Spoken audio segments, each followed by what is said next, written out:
Welcome to Burlap Teachers. Enjoy the video. In this video, I will explain how to use Gravity C Move Ultimate, full guide. Begin by placing the unit on a flat surface and locking the tilt axis, then power up and run the automatic calibration routine. Mount your camera securely and balance each axis carefully, using small counterweights if needed. Practice gentle movements to confirm smooth panning and tilting, and adjust motor strength for your camera's weight for consistent, steady shots. Balancing is the heart of great gimbal performance, so take your time and be patient. Start with the roll axis, making sure the camera sits level and does not drift when released.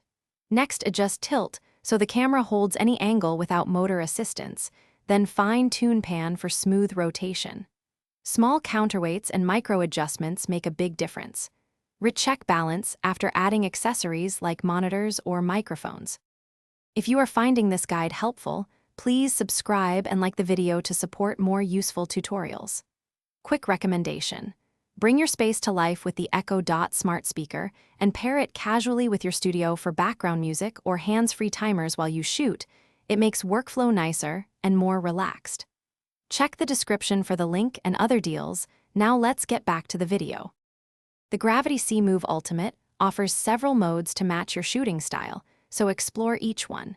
Follow mode gives you smooth, cinematic tracking that eases into movement. Lock mode freezes the camera orientation for precise framing while you move the gimbal. Sport and quick modes increase responsiveness for fast action, but require solid balance and practice. Toggle modes during practice to learn the feel and reaction of each setting. Thanks for watching. Consider subscribing if this video helped you.